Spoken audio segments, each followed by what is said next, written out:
IFM News Public Service Advisory. Ang ating pong tagapagsalita ng Office of the Civil Defense Region 1, Sir Adrian Pagsulingan, masanto sa kabasan, naimbag na bigat. Sir, ang pagbati po ninyo sa mga tagapakinig po natin, taga-subaybay ngayong umaga po na ito.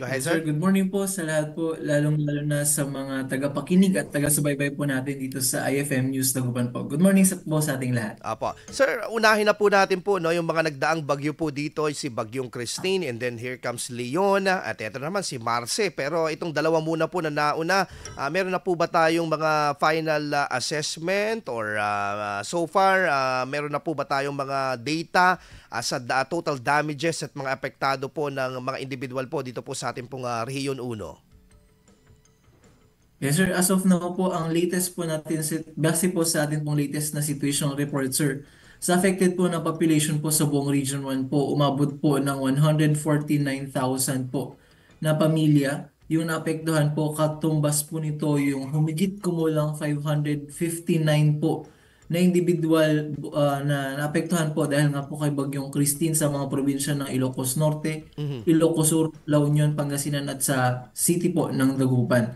Sa damages naman po natin sa agrikultura, sir, umabot po ng more than 351 million po yung damages po natin sa agrikultura.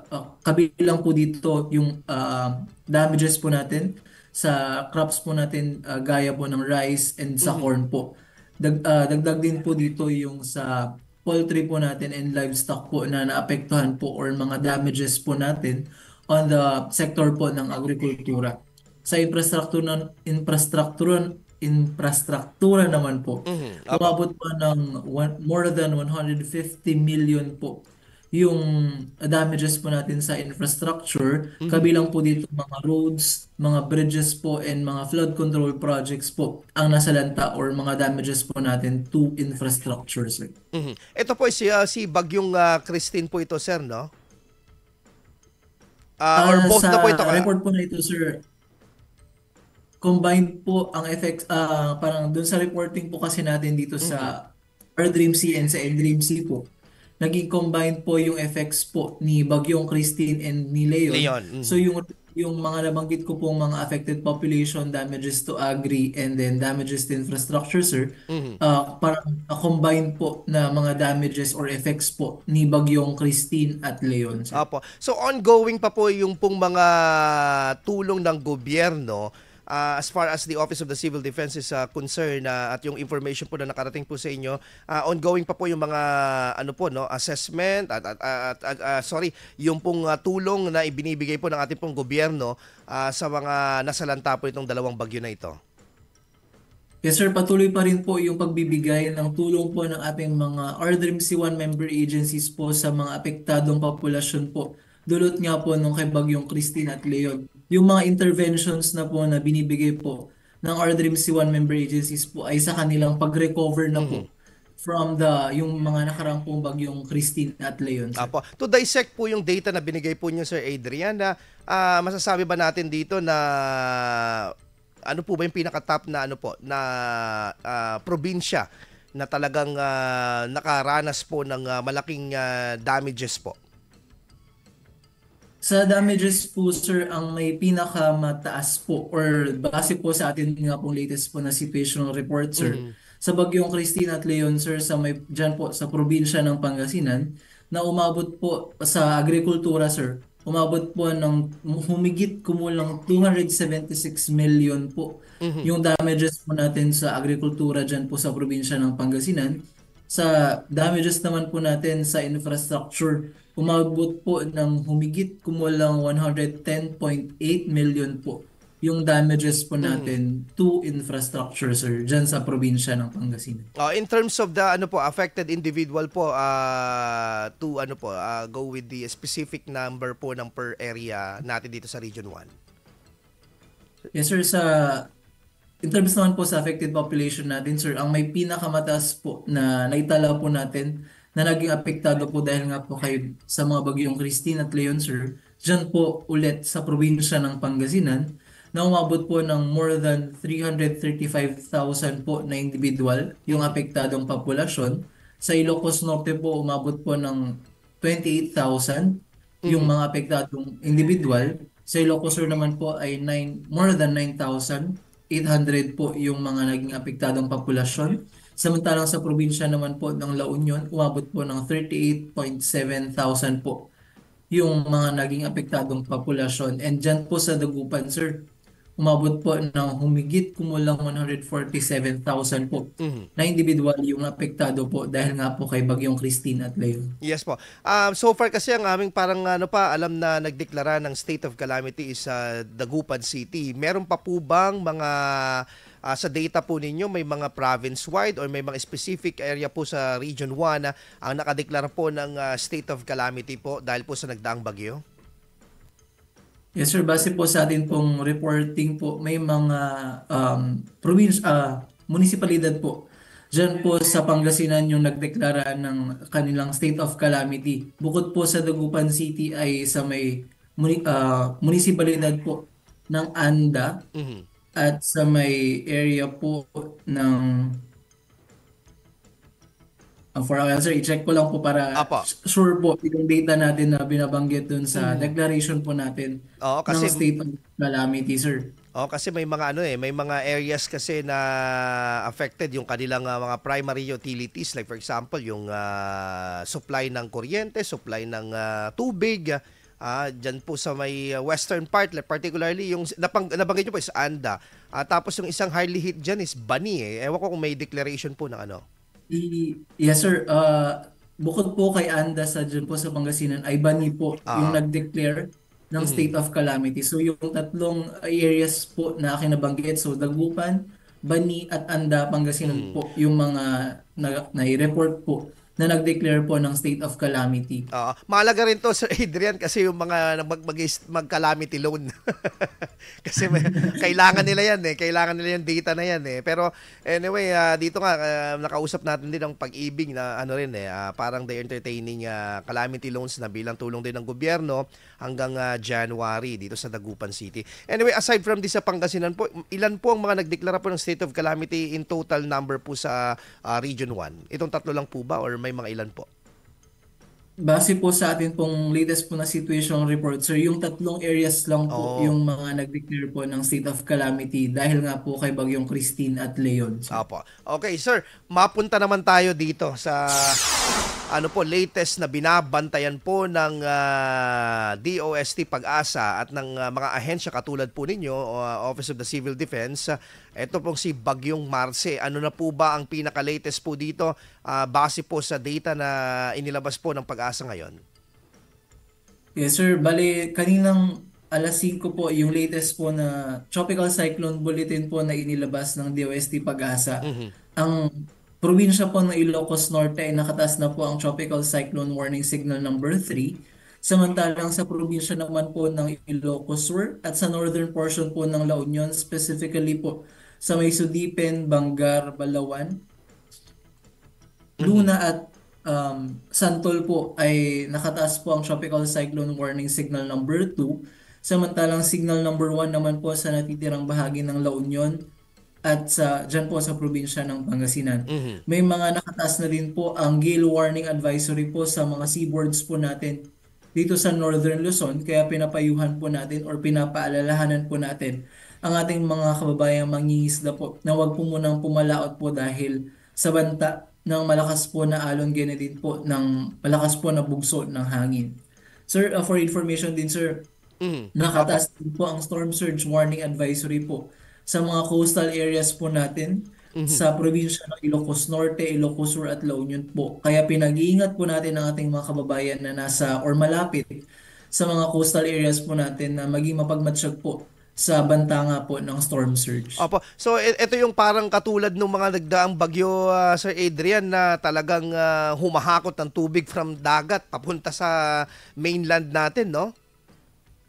Yes sir, yun po yung storm surge na hindi po normal na pagtaas ng level po ng tubig Mhm. natin dito sa ating mga karagatan na kung saan po naapektuhan tayo dito sa mga land area po natin dito sa probinsya ay dito sa atin pong area dito sa region. Ito hindi pa nagla-landfall itong si bagyong, yung mata ng bagyong Marcy is talagang hindi pa ito nagla-landfall, no? So we're expecting, kung titignan po natin yung track ng Pag-asa, 2 p.m. today, in-expect ito na magla-landfall dito sa may Region 2 banda. Tip of the Region 2, no?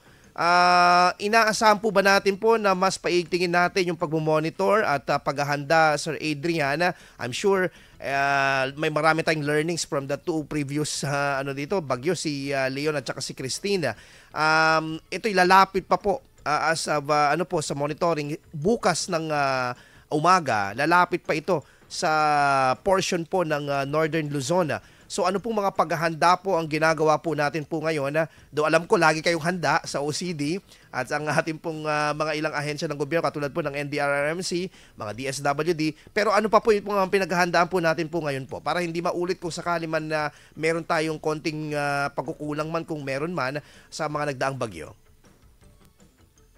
Yes sir, ang ating mga paghahanda po dito sa Ordrim C1 po, sa ngayon sir, nakataas pa rin po ang Blue Alert status po dito sa atin po sa Ordrim C1 Emergency Operation Center. Ganoon din po na activated po ang Blue Emergency Preparedness and Response Protocol po. So ibig sabihin po, heightened po yung monitoring, communication, reporting po natin sa lahat po ng mga ahensya ng gobyerno dito sa Region 1, ganoon din po sa mga local government units po natin dito sa Region 1 po. So patuloy po, constant po yung communication po natin para nang sa gayon po pag may mga reported po na affected population or any data po regarding po kay Bagyong Marcy, reported po agad sa atin dito sa Ordrim C1 EOC po, especially po sa mga kalsada na hindi passable, may mga landslide incidents or flooding incidents po.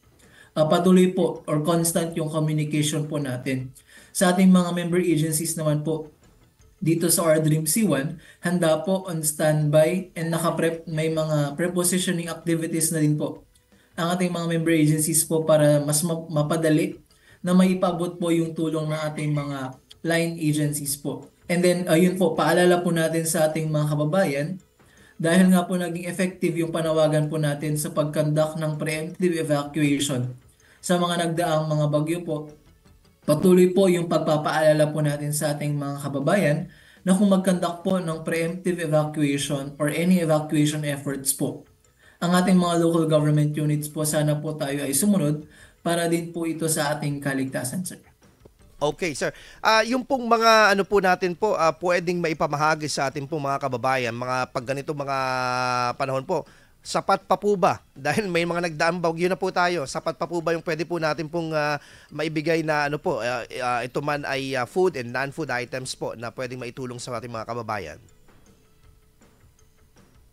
Yes sir, sa ating pong mga member agencies po, gaya na included na po ang OCD Region 1, sapat pa naman po ang mga relief items po na maaari po nating maipamahagi sa mga apektadong populasyon.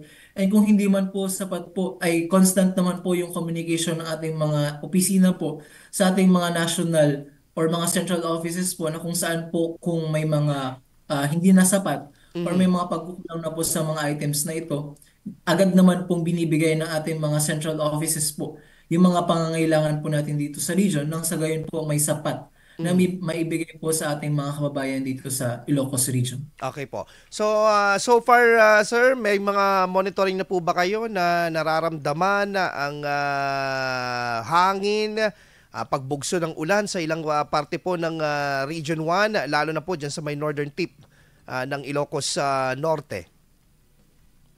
Yes sir, simula kahapon po may mga areas po tayo na nakaranas po ng malakas po na paghangin.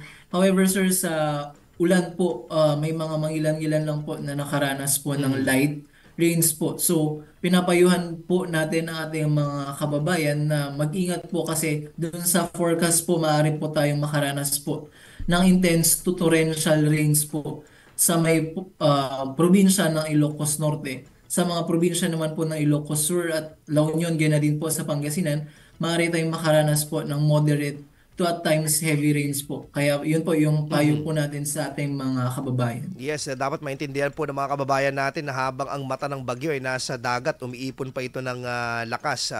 Ulitin natin, no, 155 kilometers per hour ang itong sustained wind at ang gustiness po nito ay nasa 190 kilometers per hour na. So anyway, maraming salamat po Sir Adrian, and maganda po itong ginagawa natin para at least ma-advise po natin talaga ang ating mga kababayan kung papaano po ang mga preparations at ano yung mga learnings na pwede pong maibahagi natin from the previous typhoons na pwede po natin pong magamit ng mga kababayan natin ngayon, at yung, lalo na yung natangkanti ulo na, yung mga anamot sa ulo, mga matitigas ang ulo ng mga kababayan natin na pag pinalikas ayaw pa, di ba? Sir Adrian. Sir, kaya paulit-ulit po yung panawagan natin sa ating mga kababayan po na sumunod sa mga gawain ng ating mga local government units po na kung mag-conduct po ng preemptive evacuation sa ating mga areas po, sila po sana ay sumunod. And bukod dito sir, dahil nga po kay nagdaang bagyong Christine at Leon, may mga areas na po, na land areas na po na saturated po yung kanilang mga kalupaan, kaya pinag-iingat po natin yung ating mga kababayan po, lalong-lalo na sa mga susceptible or sa mga malapit po sa mga waterways natin, and even sa mga coastal areas po natin na mag-ingat po kasi nga may badya po ng landslide po sa atin sa mga areas po dito sa Region 1. Maraming salamat Sir Adrian. Pagsulingan, hihingi po kami ulit ng update po sa OCD na palagi nating naasahan po sa pagbibigay po ng update po na ito. Thank you for making your time available po palagi po, sir. Thank you po. Thank you po. Ingat po tayong lahat. Mabuhay po kayo. Idol Mark Espinosa.